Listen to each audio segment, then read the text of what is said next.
Maddy and Sleepy got some pretty good video for me first round, along with some other people. And video is extremely, extremely crucial in no prep racing, or any type of racing that you could really understand the chassis. Now, so I didn't want to make too many changes at once. And you'll talk about if you see like a Midwest Street Cars video, Big Chief and stuff like that. He'll talk about sometimes making multiple changes at once. And if he feels, or if I feel like I'm in left field, right? Like if I don't feel like I'm at least mid pack, I'll make multiple changes at once. I try to be as prepared as I can going into the race, so I can just chip away at it, right? Where you're only making one change at a time. And when I say one change at a time, it's one change in certain parts of the racetrack. Hey guys, welcome back to the Hustlin Horsepower YouTube channel. This weekend, Nick and I are going to be racing out at Darlington Dragway. They've got a backside event happening, and that is on Saturday. And then after that, we're going to be heading to Florida. In Orlando is the start of Sick Week, and we're going to be participating in Sick Week's event. We're just going to be doing the Sick Wards. We kind of just follow along and get to hang out with everybody, but we're not going through like the rigorous part of the trip and having to race. So we're taking Miley with us, and it'll be a nice little family vacation, little getaway. But Sick Week is at 4 different tracks. So Orlando, like I said, Gainesville, South Georgia Motorsports Park, Bradenton, and then it goes back to Orlando. So if we're going to be in your area this weekend at any of those tracks, be sure to stop out. If you guys are interested in getting any t-shirts, send us a message and we can bring something that you are interested in, t-shirt wise, merchandise wise, because we've got all that up here in Buffalo. We're not going to be able to take all that down to Darlington or to Sick Week. We just don't have the room to put it in the vehicle on the way down. So send us a message, like I said, if you're interested in any merchandise and you're going to be at any of the tracks this coming weekend or next week for Sick Week. But let's get into today's video. Miley, say welcome back to the Hustlin Horsepower YouTube channel. So guys, welcome back to the Hustlin Horsepower YouTube channel, since our little one doesn't know how to speak just quite yet. But in this video here, I'm going to go over some of the data logs and some video and talk about some of the changes that we've made. I think we might include more than just this past weekend where we went out and we won that 28 shootout, that 16 car shootout there. Ended up actually being 15 cars that showed up. But yeah, so we're going to go over that. And then this is Monday today, and Saturday, Friday and Saturday, we'll be at Darlington Dragway in South Carolina. We're probably leaving Wednesday night. There's a big no prep race down there. It's probably going to be 40, 50, 60 cars out there running in small tires. So that's the plan, to go out there and do that deal and see how we can run on the backside with the changes that we've made to the car. And then Saturday night or Sunday morning, we're going to leave straight from the track, and we're actually headed down to Orlando, Florida. We actually got a pretty cool deal there going on with 1320 Video. And then we also have a deal going on. We're actually going to be part of Sick Week. Not part of Sick Week, but we're going to kind of like the Sick Ward deal, where we are borrowing our friend's Trailblazer SS. So me, Lady Gangster, Smiley Miley, and Sexy Rexy, that might have been in the video or not, the dog, we're going to be headed down and doing Sick Week, following along there. So the plan is to possibly have, we have a camera guy that's supposed to be joining with us for the first time ever. And that could be beneficial. Huge help, yeah. That should be a huge help. So we are not racing. I would love to put straight Gangster on the road and, you know, run in like the outlaw class or something like that on 28s, and just see how fast we can go on the quarter mile. We do run fairly well in the 8th mile stuff, and we could toss like a lower gear set in this thing, like a 323 or something like that, and go run quarter mile with it. We'd probably have to take the big wing off the car just because of the amount of drag that it has to run in quarter mile stuff. But I'd also I'd entertain the idea of running it on a 235 radial as well, which is in comparison to a 26-inch tall tire, and doing the 8th mile shootout stuff. So yeah. But in this video, we're gonna go about that stuff, and we appreciate everyone that likes and subscribes to the journey. Action. All right, guys. So we're gonna go over. We run Holley EFI on that car. I'm gonna go over, and we're gonna go into not a whole lot of detail in this stuff because it gets very, very in depth. And generally speaking, when we're at the racetrack, we don't have a big crew.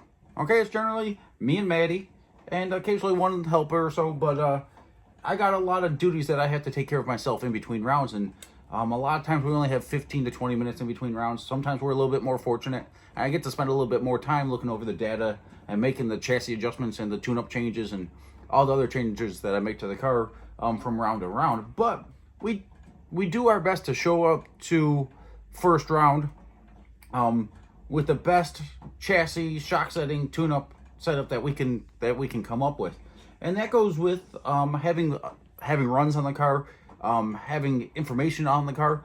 But a lot of the tuning changes, a lot of the power management, chassis setup, and stuff like that, they're just trends. So basically, just going off of trends, basic common knowledge. I don't want to say basic common knowledge, but going off of past experiences from the cars that I've built myself, the cars that I've helped out with, so on and so forth. But so Straight Gangster, so this is a data log from Straight Gangster. We ran the homegrown Hustler like this, but the homegrown Hustler was a little bit longer wheelbase, and we did some really cool stuff with dynamic changes in the chassis setup that I built into that chassis when I built that car. But we could run that car damn near, very similar to this. So we went pretty quick with that car. It ran pretty well, and we were able to go pretty quick on a lot of different surfaces right off the trailer with that car by being able to run it this way. But as things progressed, we were out of the sport for we lost that car in November. We got hit on the street in November, and we didn't bring out the new car until September. So we were out of the game for 10 months, that is. Yeah. And we built Straight Gangster in just over 2 months, 2 months and 2 days. We had that car ready to come out and start testing and competing. But in those 10 months, technology evolves. People are out testing, and people that have had their car together for, let's say, 1 or 2 years now have had their car together for 2 or 3 years. And it's very difficult to be able to catch up to that pace. We do a decent job at that, but it is a challenge nonetheless. So getting into the data here, we used to run the homegrown Hustler and Straight Gangster very similar to this. So there's not a whole lot of converter flash. The converter flash is from your leave RPM here, leave RPM to where the converter starts flashing it. Okay, and I go into detail about the distance from trans brake release to here, and normally in the Holley system, I'll have my 60-foot time marked out, my 330 and 1/8 mile time in mile an hour marked out in vertical lines in here. But for informational reasons, since we are now this isn't definitely not like one of our faster passes, and there's a reason why we're using this one. But we run this car where this is drive shaft mile per hour or rear wheel mile an hour, and the green here is front mile an hour. So this is on Straight Gangster before we built the front splitter for it. So you see the front wheel speed dropping in and out of the car, where it's just ding ding ding, just through the rough spots out there. Now you can see here that these lines damn near run perfectly together the whole pass. Okay, you can see like they're touching here, and there's a little bit, you see the green that goes above the front wheel speed actually goes faster than rear wheel speed at this point here because of the tire change, the size and the rollout of the tire. So to be able to correlate this stuff, the tire changes as you're accelerating. Okay, like the 20s that we run have 89 and a half to 90 and a quarter rollout. So, but when you're accelerating, that tire, depending on tire pressure and so on, things change. Okay, so we'll go over here and I'll show you that a little bit. This is actually drive shaft RPM.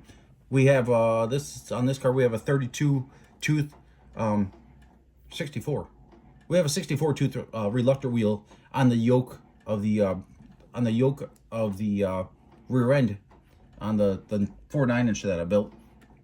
But you can see all these little gitches in here. Okay, this is either bumps in the track. These bigger ditches are bumps in the track, and these smaller ditches here are basically tire pressure in a lot of cases. So you'll have the rim is moving inside the tire a little bit, and you won't have a super smooth surface. So this is running on this was on a backside surface where it's not overly it's not smooth, it's not flat.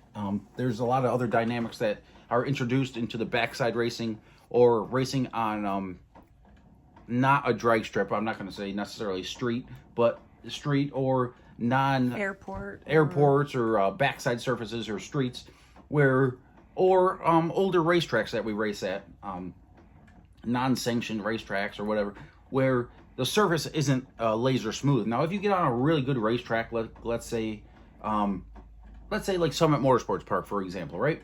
Up in Norwalk, Ohio, that track is beautiful. It's very flat. It's very smooth. Really nice deal. If you get on the front side of like Rockingham's going to be a beautiful surface this coming year with them redoing the surface. Your drive shaft RPM is going to be a smoother graph. You're not going to have all those glitches in it because of you don't have all those other inductions into the chassis itself. So there's a lot of things that I do with the chassis dynamically.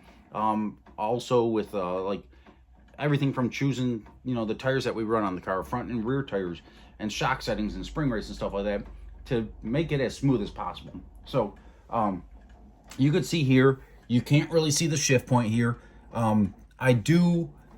Which one's the shift? Red is here. Okay. The shift point's actually gonna be right here. You can't really see it, but we'll go here and do you want to pause the video for just a split second? Action. So Smiley, she's thinking she's going for a ride over here, but we're gonna get back into this. So if you could see here, if you can see that there's a very small dip there. Yeah. That's the timing retard that we run in the car. Okay. So that's the point where the converter is coupling, and it's putting more load on the motor, but we don't have enough power in the motor to get it through that point. Okay. So you have that lull point in there. You could use dump valves. You could use other methods to get it through that point. You could run a different gear ratio to get it through that point. And with the sizable motor that we run, the big block Chevy that we run in this car, I just aren't overly comfortable with running dump valves on this car until we get 150 passes on this car. So until I have some real information to go off of based off of my tune-ups and different target ETs and stuff like that before we start using dump valves. Because when you start using dump valves, it introduces other aspects into the car. Now, if you're running like a naturally aspirated motor or a motor with less rotating mass, or all those, even a Pro Charger motor, or like stuff like that, or even a nitrous motor for that fact, where the motor, the load is different. Okay, so with a turbo motor, turbo motors, if you put a really steep gear in a turbo motor, it kind of runs through the torque range of the motor, and it gets you out of that point. But without going into too much detail on that, with our program, I don't want to start using the dump valves until I get quite a few more passes on this car, because now you let the engine RPM a whole lot faster. Now you introduce other dynamics into the situation that you can keep negated or on the back burner, or keep them more minute until you get into more in-depth situations. So I'll go over here and we'll talk about this one here. Shit, that's okay. So this is a slower pass. It's got the lines on here, but it is what it is. It's nothing to write home about, and so we'll talk about it a little bit. So you can see here, this was a bumpier surface, and I ran a little bit more ballast in the car than I normally run. Okay, by running more ballast in the car, you could get more of an oscillation in here if you don't have the right tire pressure in the car. This was we were racing in freezing temperatures, very cold weather, so you get these big oscillations in here. So we're gonna get rid of this, and you can see here where the drive shaft speed walked away from front wheel speed. Now this isn't overly, it's not overly massive, okay? And then you could see that it holds it here through the shift point and everything else. Holds it there pretty steadily. So my tune-up wasn't completely off. It wasn't actually off by much, but it did. I say that because it didn't run away from itself, right? But it's definitely not ideal either, especially when racing in the conditions that we were racing in. But if you look at this point here, it's a little bit hard to see there.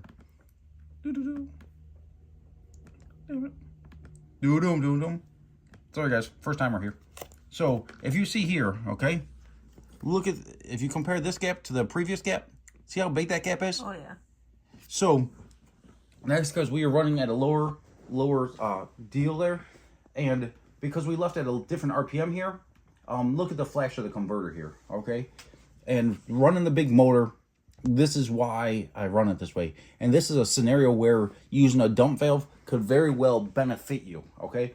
Because you could see that the engine doesn't really come up into RPM. It's accelerating, the engine is accelerating the whole pass, right? It's never as high as it was it was never higher earlier in the run. You know what I'm saying? It's constantly accelerating. And being a big block that makes a fair amount of torque and stuff like that, we're able to run that motor this way and still be able to run pretty good. But it's not necessarily ideal because when you really refine something, so like the passes, like I wouldn't say we've made a pass in this car that was over like 85% efficient yet in this car because it's new. We've done well. We've been to 4 finals out of 14 events. We've ran against some pretty good cars. We've made some pretty good passes, but I wouldn't say we've made a pass that was over 85% efficient yet for what the car is capable of. Simply because there's all these little refinement points that you have to really figure out. So there's a lot of stuff on this car that I've built into this chassis that you just need to have data on to really be able to incorporate them. You know, you go through and you use your best judgment to make your best call on it. But I'm the driver, I'm the tuner, I'm the chassis guy, I'm everything, right? So sometimes it makes it. I could do most of those deals, most of those tasks well, but doing all of them efficiently in between rounds makes it a little bit difficult. But early February or coming into end of February, March, we'll go out and we'll do a couple of real test days with this car to really start figuring out what its capabilities are. But so you get this lull point here, and this is an area where you see we'll talk about this point. We'll talk about this point from here. Can you see it? This point here. This is the 2-step. Okay, this is my 2-step, which would be the low side rev limiter, and then you have your high side rev limiter. That's your actual rev limiter. But this is a 2-step here. So this controls the RPM at what we're leaving at. You can see that we only have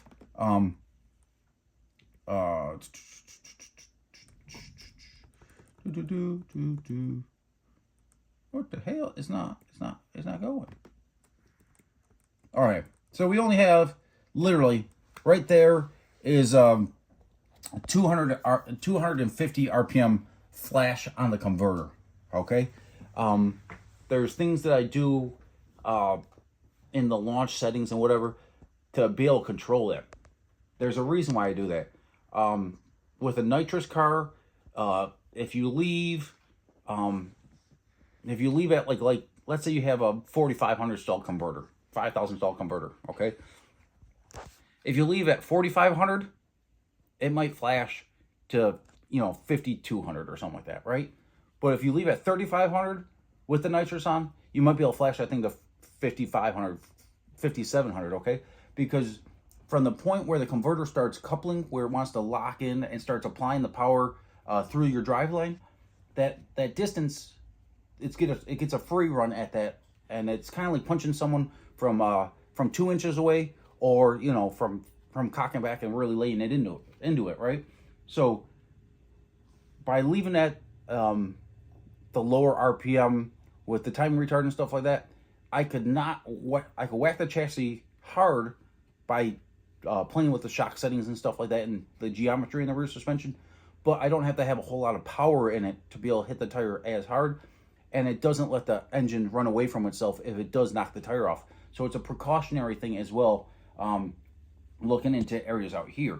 But you see that it flashes here, and it's a very, the engine's not like, the engine's not really accelerating, right? Like this is, we could compare to another one here shortly. But the engine's not really accelerating here. You could open up a dump valve or do some other manipulative things here where you let the RPM gradually raise up. But like I said, with the big motor, with the big arm on it, crankshaft, and you know, a lot of rotating mass in the car, when you start letting that RPM go, it's a whole lot harder to catch it going down. Okay, so if I tossed a 10-pound ball to you from here, you know what I mean, from like 2 feet high, you could catch it pretty easy. But if I bring that 10-foot ball, you know, 2 stories high and drop it, it's gonna be a whole lot harder to catch it, right? Yep. So it's the same thing with the tire in all retrospect, especially when you're trying to hook that tire back up on a surface that isn't designed for traction, running on a no prep surface there. So this pass right here, it was smooth. It wasn't one of the slowest passes, but it definitely wasn't, you know, it wasn't overly fast either. Now we'll go to a pass from over the weekend. Oh no! We'll go to a pass from over the weekend. And we'll talk about like something like this. Okay. Now here we're running the car completely differently. Okay. Out here, you can see that we're smacking the tire. Okay, we're smacking the car, we're smacking the converter. Okay, so here on the backside stuff where we're running a very smooth application on the tire, here we're whacking it a little bit. Okay, so within 0.4 of a second, we went up 15. We had a 1500 RPM flash on the converter. Okay, and that's not overly aggressive, but with the tune-up that I had in the car. But it still had a 1500 RPM flash on the converter. As you can see here, this was on a concrete surface where it's, you know, not horrible, and it was smooth because it was a front side no prep. So you can see here where these lines are away from each other, right? Can you see that? You can see the distance here, right? But at 1 second in, okay, 1 second in, they lock into each other. And when they lock into each other, then it's very smooth. I think we need to put it in turbo mode.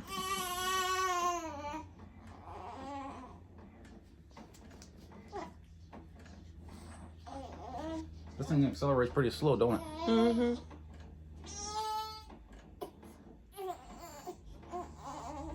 Okay, so we'll get back into it. So as you can see here, at about 1 second into the run, that these lines correlate again. Okay, and see how it's nice and smooth?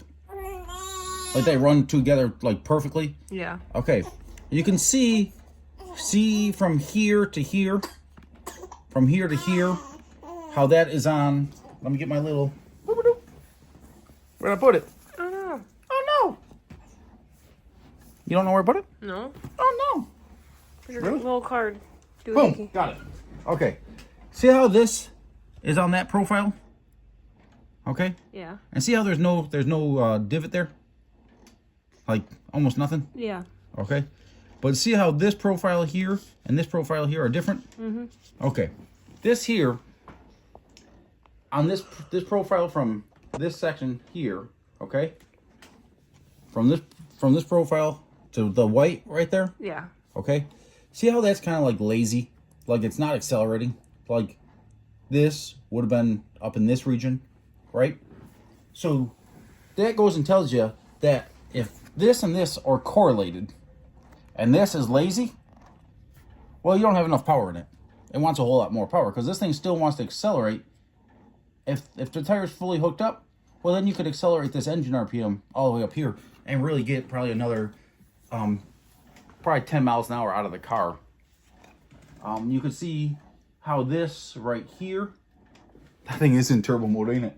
Woo! She seems to be enjoying it though. She's probably trying not to puke.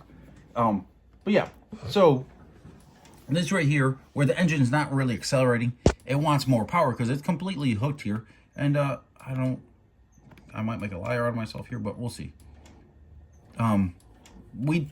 There was also that call here where we didn't have enough tire pressure, and we'll go overlay a video here where I'll show you from the first test hit to the shock settings I made to going rounds, that all these little right?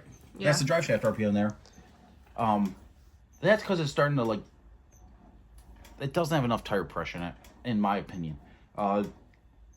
You want as much tire pressure in the car as you can get away with, but tire pressure is also a big crutch, and a big safety factor to a certain point.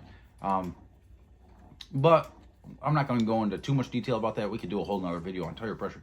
But the way it's not overly horrible out there, like let's say we were down another half a pound of tire pressure, or a pound of tire pressure, these gitches would have been like quite a bit larger going through the transitions and stuff like that. It's a fairly smooth surface, so on a fairly smooth surface, you should have a pretty clean readout on drive shaft RPM. Now, I don't use any filtration where it reads X amount of data points per deal. So if I wanted to, I could go like in here, and you could do it in multiple ways, but let's see if I could.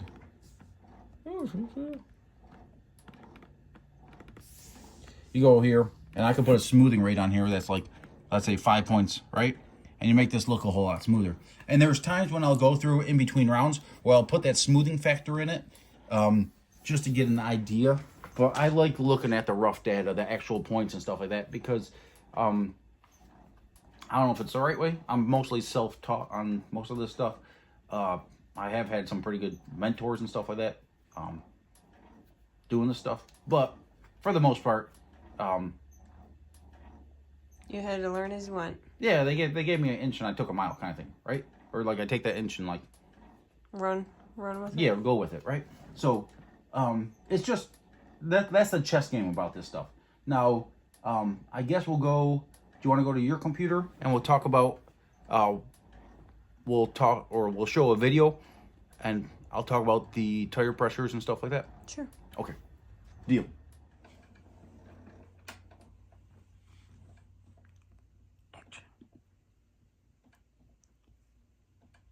So you'll see here, it doesn't necessarily look all that bad, but when we let go of the trans brake, you'll see the bounce. Okay, so we'll go through here. We'll go a little bit nice and slow through here. Okay. See, you'll see the rim separate from the fender well. How do I do this? I don't know how to do this. So you'll see the fender here. I need to figure out how to do this. You'll see the fender and the rim. You'll see them separate from each other there. But here, see the wrinkles in the tire? They're a little bit thick. They're a little bit deeper than I'd like ideally. You can get rid of that with tire pressure or shock settings. The pass wasn't. This was our test pass from over the weekend, and it wasn't horrible. You can see the chassis moving around a little bit out here, and it's in the data logs as well. But you'll see how the chassis is moving up and down a little bit out there.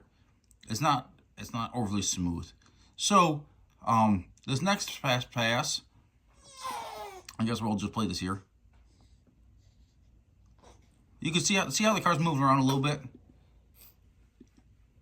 See how it moves around a little bit, like sashays a little. Sashays, yes. So after that pass, I didn't want to make a tire pressure change. I take that back. I definitely wanted to make a tire pressure change, but with the tire pressure change, now you introduce other things into the chassis as well. So we'll go through here, and before first round. Sorry, pause it. So guys, now that Lady Gangster is holding MVP, and guys that don't understand, MVP is actually her initials, Miley Victoria Plewniak. Okay, She like it's not just some random Yeah. random thing. So yeah. So Maddy and Sleepy got some pretty good video for me first round, along with some other people. And video is extremely crucial in no prep racing, or any type of racing that you could really understand the chassis. Now, data logs are good, and really good tuners. They can paint the video by going over the data log. I could get a pretty good idea of it, but a video is worth a whole lot. So during the lanes, I made a last second shock setting change. I didn't want to make a tire pressure change because the car was working in the mid-range, and we haven't had this car set up like this ever before. So I didn't want to make too many changes at once. And you'll talk about, if you see like a Midwest Street Cars videos, Big Chief and stuff like that, he'll talk about sometimes making multiple changes at once. And if he feels, or if I feel like I'm in left field, right? Like if I don't feel like I'm at least mid-pack, I'll make multiple changes at once. I try to be as prepared as I can going into the race, so I could just chip away at it, right? Where you're only making one change at a time.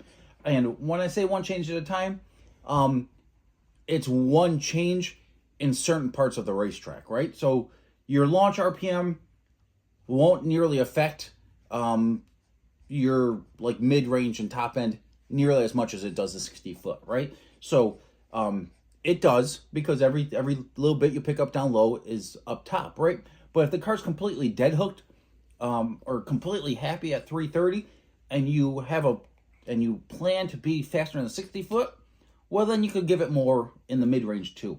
And just because it's happy there, if you get there faster, well, then it's able to take more. So like it's a very in-depth process, and I'm trying to keep it as simple as possible because there's a large variety of people that watch the videos, from your complete newbies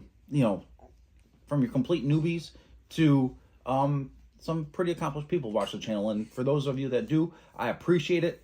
I try not to talk. I try to make the videos so that every level of person can get something out of the videos. So here, we'll look at this video here. Maddy will zoom in a little bit.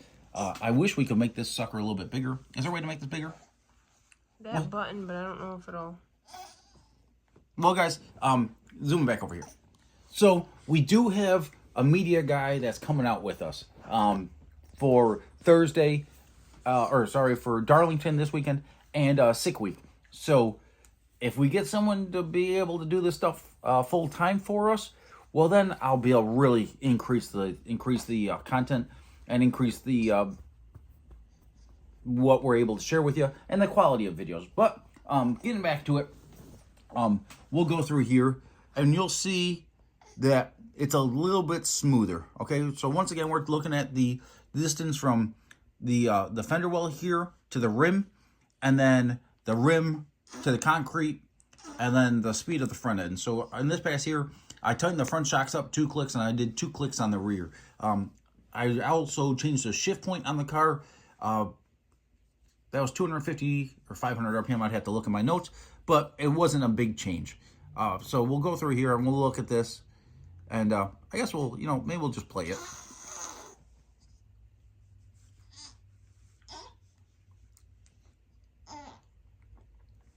So you see how the chassis is a lot smoother. Now we'll go back through here, and you can see just those 2 clicks on the front and rear made a pretty significant change for how smooth it is. You can see it here. It's definitely not ideal. Let's see if we can zoom in. Can we zoom in there? You can see it better on this tire. So you can see this, the wrinkle starting, the sidewall starting to wrinkle, and you can see how it holds there. But see how deep that is? For what I try to target, that's too deep. Now, you could fix that with tightening up the shocks more or tire pressure. I'd like to give it more tire pressure. I did not make a tire pressure change because we had a pretty good car and I didn't want to make that change. So I could have started inching up on it, but the thing is, let's say a half a pound too low is still better than a half a pound too high, because once you get to that threshold, you're going to introduce wheel speed into the equation at the hit. And in this no prep stuff, I want to have the tire roll out with 0 wheel speed for X amount of distance, depending on what surface we are on. So you can see here, you come back. So you can see here that the tire is dead hooked. See how it's rotating? It makes it about 3 feet before any type of wheel speed comes into it. Maybe a little bit more. But that was about 4/10 of a second or something like that. I think that was 3.5, 4/10 of a second. I'd have to go back in the data log.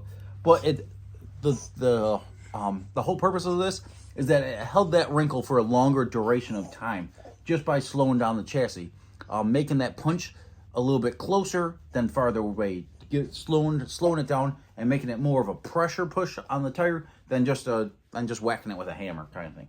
So you can see that the front end's extending, the rear tires are stable, and it's nice and smooth. You don't see the chassis porpoising, and it's just like nice and smooth out there. By doing this, you could probably, was this round 2? No, that was round 1. Let's see if we could see it in the video here.